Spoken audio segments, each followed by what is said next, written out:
अपने बच्चों को हम शिक्षा दिलाते हैं कि वो अच्छे संस्कारों का अर्जन करें।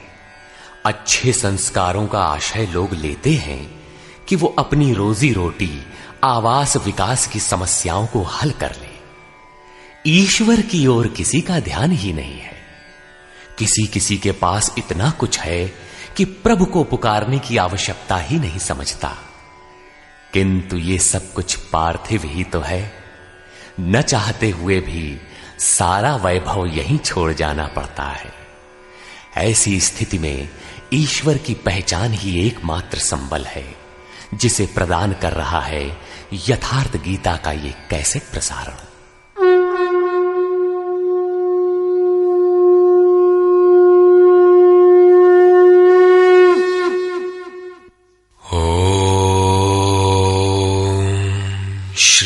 परमात्मने नमः। यथार्थ गीता, श्रीमद् भगवत गीता, अथ 10वां। गत अध्याय में योगेश्वर श्री कृष्ण ने गुप्त राज विद्या का चित्रण किया, जो निश्चय ही कल्याण करती है। 10वें अध्याय में उनका कथन है कि महाबाहु अर्जुन, मेरे परम रहस्य युक्त वचन को फिर भी सुन। यहां उसी को दूसरी बार कहने की आवश्यकता क्या है? वस्तुतः साधक को पूर्ति पर्यंत खतरा है। ज्यों ज्यों वो स्वरूप में ढलता जाता है, प्रकृति के आवरण सूक्ष्म होते जाते हैं, नए नए दृश्य आते हैं। उसकी जानकारी महापुरुष ही देते रहते हैं, वो नहीं जानता। यदि वे मार्गदर्शन करना बंद कर दें तो साधक स्वरूप की उपलब्धि से वंचित रहेगा। जब तक वो स्वरूप से दूर है, तब तक सिद्ध है कि प्रकृति का कोई ना कोई आवरण बना है। फिसलने लड़खड़ाने की संभावना बनी रहती है। अर्जुन शरणागत शिष्य है। उसने कहा था, शिष्यस्तेहं शाधिमाम त्वाम प्रपन्नम। भगवान, मैं आपका शिष्य हूं, आपकी शरण हूं, मुझे संभालिए। अतः उसके हित की कामना से योगेश्वर श्री कृष्ण पुनः बोले। श्री भगवान उवाच।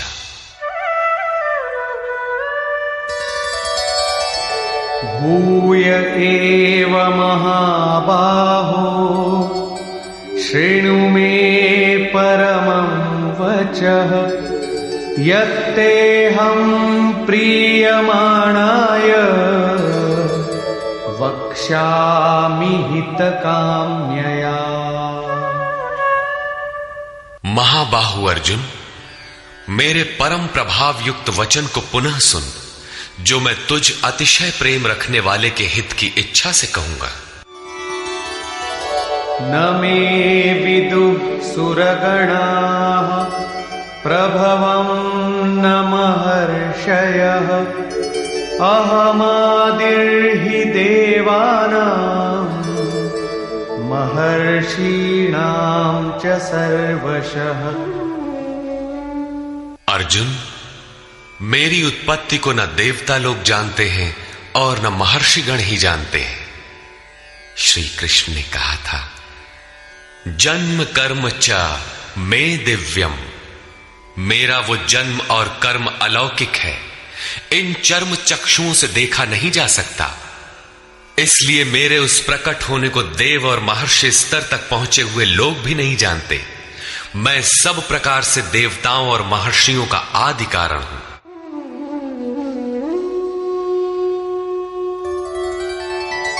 यो मामजमनादिं च वेत्ति लोकमहेश्वरम् असम्मूढः समर्थ्येषु सर्वपापैः प्रमुच्यते। जो मुझ जन्म मृत्यु से रहित, आदि अंत से रहित, सब लोगों के महान ईश्वर को साक्षात्कार सहित विदित कर लेता है, वो पुरुष मरण धर्मा मनुष्यों में ज्ञानवान है, अर्थात अज, अनादि और सर्वलोक महेश्वर को भली प्रकार जानना ही ज्ञान है, और ऐसा जानने वाला संपूर्ण पापों से मुक्त हो जाता है, पुनर्जन्म को प्राप्त नहीं होता।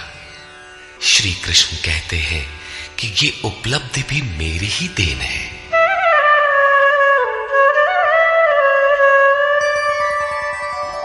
बुद्धिर्ज्ञानमसम्मोहः क्षमा सत्यं दमः शमः सुखं दुःखं भवो भावो भयं चाभयमेव च।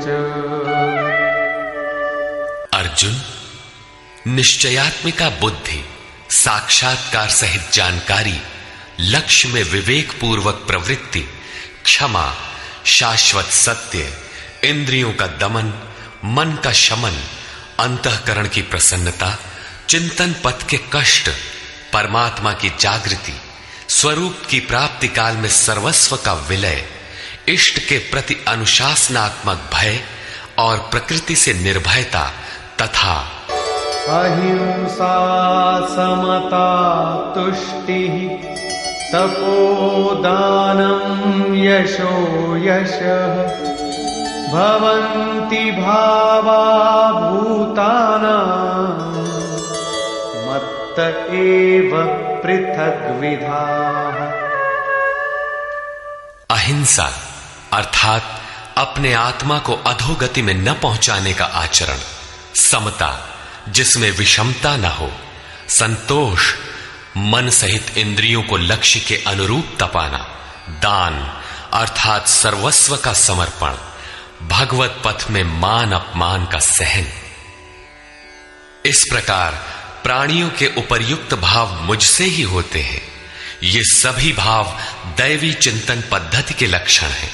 इनका अभाव ही आसुरी संपद है।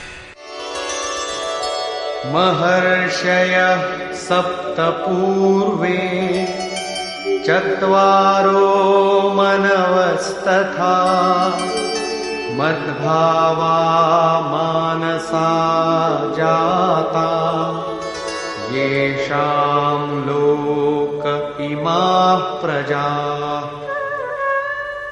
सप्तर्षि अर्थात योग की 7 क्रमिक भूमिकाएं अर्थात शुभेच्छा, सुविचारणा, तनुमानसा, सत्वापत्ति, असंसक्ति, पदार्था भावना और तुर्यगा तथा इनके अनुरूप अंतःकरण चतुष्टय अर्थात मन, बुद्धि, चित्त और अहंकार, उसके अनुरूप मन जो मेरे में भाव वाला है, ये सब मेरे ही संकल्प से अर्थात मेरी प्राप्ति के संकल्प से तथा जो मेरी ही प्रेरणा से होते हैं, दोनों एक दूसरे के पूरक हैं, उत्पन्न होते हैं।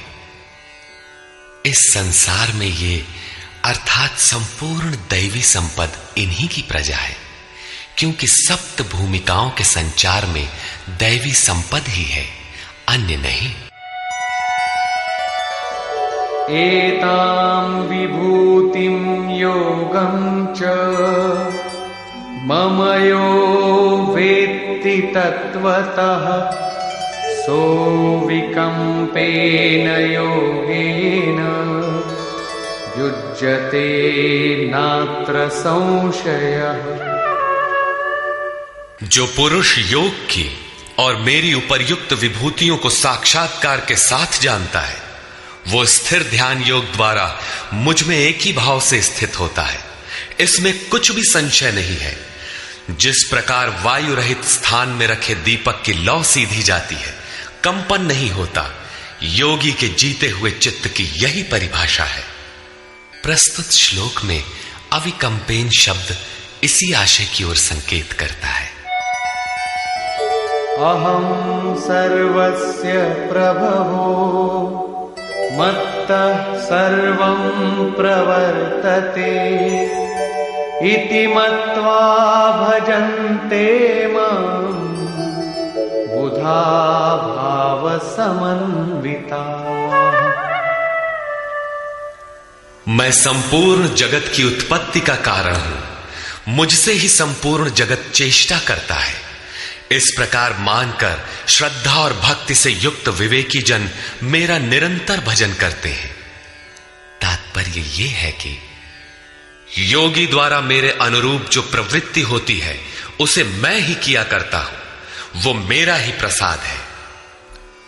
कैसे है, इसे पीछे स्थान स्थान पर बताया जा चुका है। वे निरंतर भजन किस प्रकार करते हैं, इस पर कहते हैं,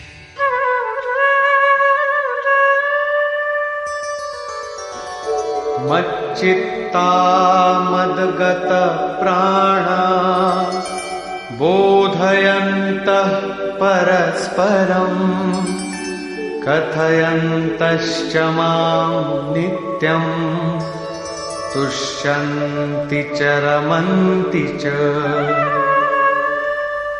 अन्य किसी को स्थान न देकर मुझ में ही निरंतर चित्त को लगाने वाले, मुझ में ही प्राणपण से प्राणों को लगाने वाले सदैव परस्पर मेरी प्रक्रियाओं का बोध करते हैं, मेरा गुणगान करते हुए ही संतुष्ट होते हैं तथा निरंतर मुझ में ही रमण करते हैं।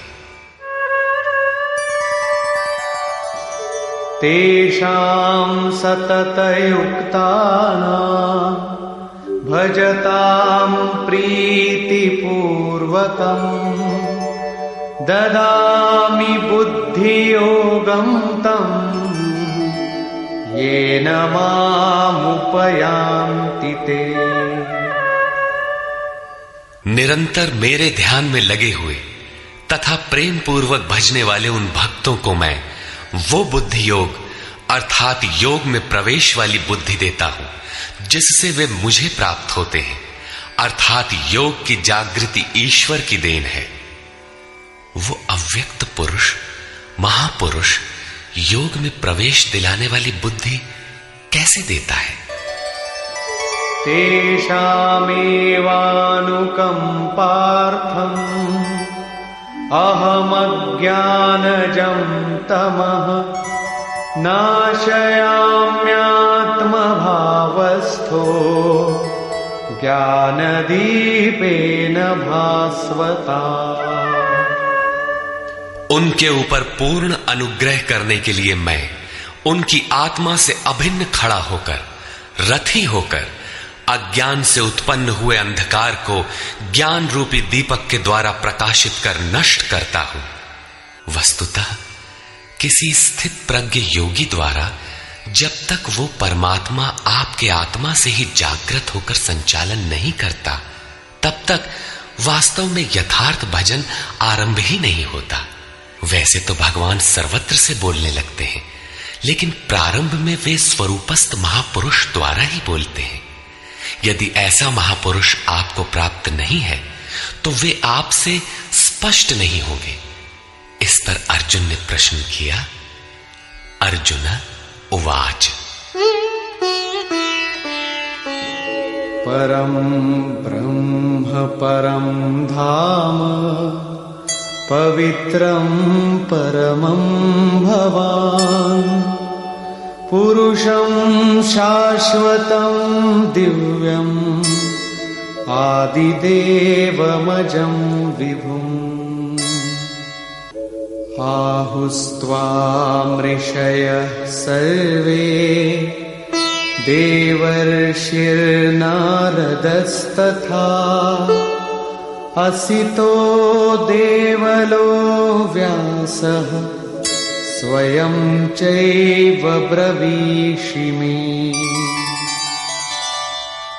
भगवान, आप परब्रह्म, परम धाम तथा परम पवित्र हैं, क्योंकि आपको सभी ऋषिगण सनातन दिव्य पुरुष, देवों का भी आदि देव, अजन्मा और सर्वव्यापी कहते हैं। परम पुरुष, परम धाम का ही पर्याय दिव्य पुरुष, अजन्मा आदि शब्द है। देवर्षि नारद, असित, देवल, व्यास तथा स्वयं आप भी मुझसे वही कहते हैं। अर्थात पहले भूतकालीन महर्षि कहते हैं, अब वर्तमान में जिनकी संगत उपलब्ध है, नारद, देवल, असित और व्यास का नाम लिया, जो अर्जुन के समकालीन थे, अर्थात सत्पुरुषों की संगति अर्जुन को प्राप्त थी।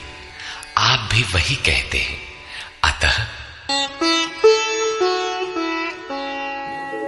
सर्वमेतद्ऋतं मन्ये यन्मां वदसि केशव न हि ते भगवन् व्यक्तिं विदुर्देवान् दानवाः। हे केशव, जो कुछ भी आप मेरे लिए कह रहे हैं वो सब मैं सत्य मानता हूं। आपके व्यक्तित्व को न देवता और न दानव ही जानते हैं। स्वयमेवात्मनात्मानं वेत्थत्वं पुरुषोत्तम भूतभावनभूतेश देवदेव जगत्पते। हे भूतों को उत्पन्न करने वाले, हे भूतों के ईश्वर, हे देव देव, हे जगत के स्वामी, हे पुरुषों में उत्तम, स्वयं आप ही अपने को जानते हैं अथवा जिसकी आत्मा में जागृत होकर आप जना देते हैं वो जानता है। वो भी आपके द्वारा आपका जानना हुआ। इसलिए वक्तुमर्हस्य शेषेण दिव्यायात्मविभूतयः याभिर्विभूतिभिर्लोकान् इमांस्त्वं व्याप्य तिष्ठसि। आप ही अपनी उन दिव्य विभूतियों को संपूर्ण रूप से लेश मात्र भी शेष न रखकर कहने में सक्षम हैं, जिन विभूतियों द्वारा आप इन सब लोगों को व्याप्त करके स्थित हैं। कथं विद्यामहं योगिन् त्वां सदा परिचिन्तयन् केषु केषु च भावेषु चिन्त्योऽसि भगवन्मया। हे योगिन, श्री कृष्ण एक योगी थे। मैं किस प्रकार निरंतर चिंतन करता हुआ आपको जानूं, और हे भगवान, मैं किन किन भावों द्वारा आपका स्मरण करूं। विस्तरेणात्मनो योगं विभूतिं च जनार्दन भूयः कथय तृप्तिर्हि शृण्वतो नास्ति मे मृतम्। हे जनार्दन, अपनी योग शक्ति को और योग की विभूति को फिर भी विस्तार पूर्वक कहिए।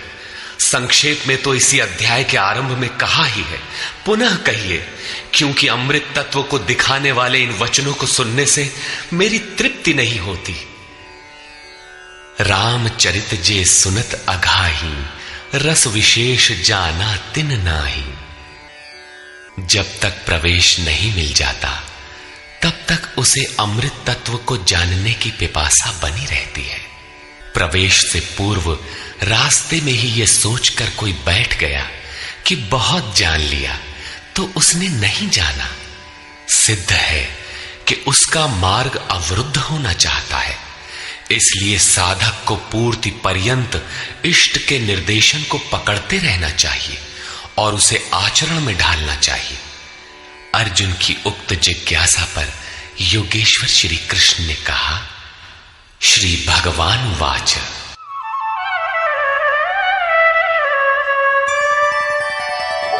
हन्त ते कथयिष्यामि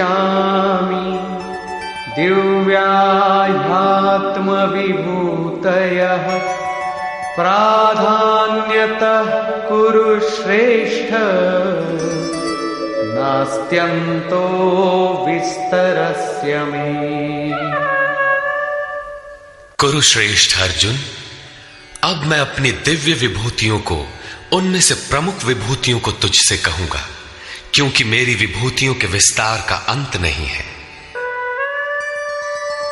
अहमात्मा गुणाकेश सर्वभूताशय स्थितः अहमादिश्च मध्यं च भूतानामन्त एव च। अर्जुन, मैं सब भूतों के हृदय में स्थित सबका आत्मा हूं तथा संपूर्ण भूतों का आदि, मध्य और अंत भी मैं ही हूं, अर्थात जन्म, मृत्यु और जीवन भी मैं ही हूं। आदित्यानामहं विष्णुः ज्योतिषां रविरंशुमान् मरीचिर्मरुतामस्मि नक्षत्राणामहं शशि। मैं अदिति के 12 पुत्रों में विष्णु और ज्योतियों में प्रकाशमान सूर्य हूं। वायु के भेदों में मैं मरीचि नामक वायु और नक्षत्रों में चंद्रमा हूं। वेदानां सामवेदोऽस्मि देवानामस्मि वासवः इन्द्रियाणां मनश्चास्मि भूतानामस्मि चेतना। वेदों में मैं सामवेद अर्थात पूर्ण समत्व दिलाने वाला गायन हूं।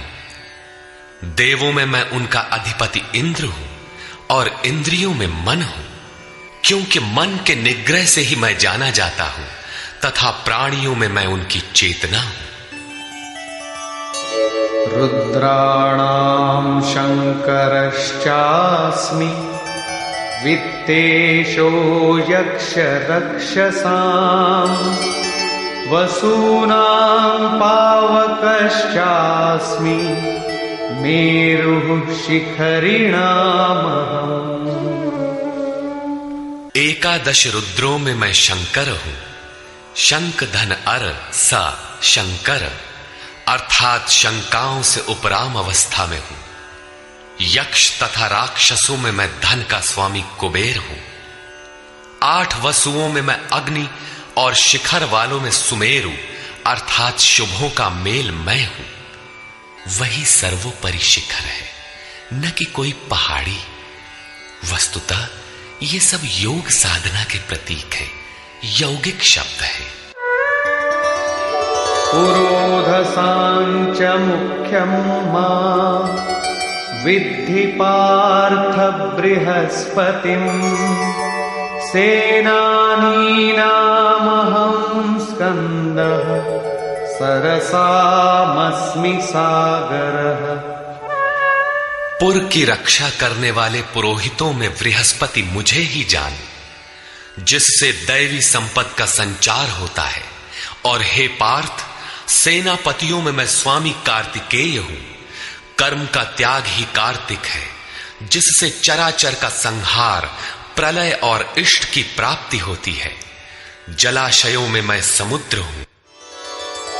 महर्षीणां भृगुरहं गिरामस्म्येकमक्षरम् यज्ञानां जपयज्ञोऽस्मि स्थावराणां हिमालयः।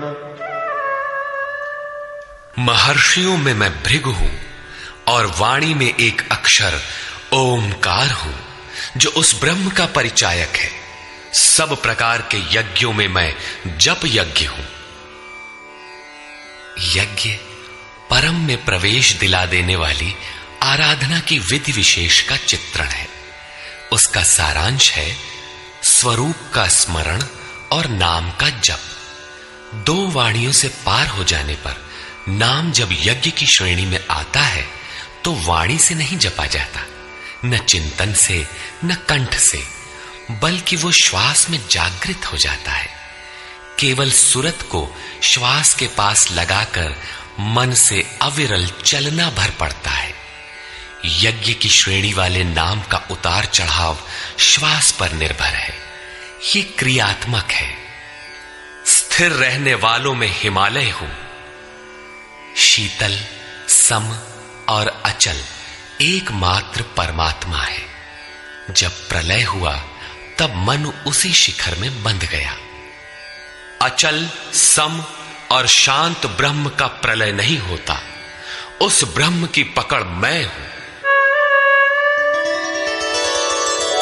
अश्वत्थः सर्ववृक्षाणां देवर्षीणां च नारदः गन्धर्वाणां चित्ररथः सिद्धानां कपिलो मुनिः। सब वृक्षों में मैं अश्वत्थ हूं। अश्व कल तक भी जिसके रहने की गारंटी नहीं दी जा सकती, ऐसा ऊर्ध्व मूलधः शाखम अश्वत्थ। ऊपर परमात्मा जिसका मूल है, नीचे प्रकृति जिसकी शाखाएं हैं, ऐसा संसार ही एक वृक्ष है जिसे पीपल की संज्ञा दी गई है। सामान्य पीपल का वृक्ष नहीं कि पूजा करने लगे। इसी पर कहते हैं कि वो मैं हूं और देवर्षियों में मैं नारद हूं। नाद रंध्रः स नारद। दैवी संपद इतनी सूक्ष्म हो गई कि स्वर में उठने वाली ध्वनि अर्थात नाद पकड़ में आ जाए, ऐसी जागृति मैं हूं। गंधर्वों में मैं चित्ररथ हूं अर्थात गायन अर्थात चिंतन करने वाली प्रवृत्तियों में जब स्वरूप चित्रित होने लगे, वो अवस्था विशेष मैं हूं। सिद्धों में मैं कपिल मुनि हूं। काया ही कपिल है। इसमें जब लव लग जाए, उस ईश्वरीय संचार की अवस्था मैं हूं। उच्चैः श्रवसमश्वानां विद्धि माममृतोद्भवम् ऐरावतं गजेन्द्राणां नराणां च नराधिपम्। घोड़ों में मैं अमृत से उत्पन्न होने वाला उच्चैः श्रवा नामक घोड़ा हूं। दुनिया में हर वस्तु नाशवान है, आत्मा ही अजर अमर अमृत स्वरूप है। इस अमृत स्वरूप से जिसका संचार है, वो घोड़ा मैं हूं। घोड़ा गति का प्रतीक है। आत्म तत्व को ग्रहण करने में मन जब उधर गति पकड़ता है, घोड़ा है। ऐसी गति मैं हूं। हाथियों में ऐरावत नामक हाथी मैं हूं। मनुष्यों में राजा मुझको जान। वस्तुतः महापुरुष ही राजा है, जिसके पास अभाव नहीं है। आयुधानामहं वज्रं धेनूनामस्मि कामधुक् प्रजनश्चास्मि कन्दर्पः सर्पाणामस्मि वासुकी। शस्त्रों में मैं वज्र हूं, गायों में कामधेनु हूं। कामधेनु कोई ऐसी गाय नहीं है जो दूध के स्थान पर मनचाहा व्यंजन परसती हो। ऋषियों में वशिष्ठ के पास कामधेनु थी। वस्तुतः गो इंद्रियों को कहते हैं। इंद्रियों का संयत होना इष्ट को वश में रखने वाले में पाया जाता है। जिसकी इंद्रियां ईश्वर के अनुरूप स्थिर हो जाती हैं, उसके लिए उसी की इंद्रियां कामधेनु बन जाती है। फिर तो जो इच्छा करी हऊ मन माही, हरि प्रसाद कछु दुर्लभ नाही। उसके लिए कुछ भी दुर्लभ नहीं रहता। प्रजनन करने वालों में नवीन स्थितियों को प्रकट करने वाला मैं हूं। प्रजनन, एक तो लड़का बाहर पैदा किया जाता है, चराचर में रात दिन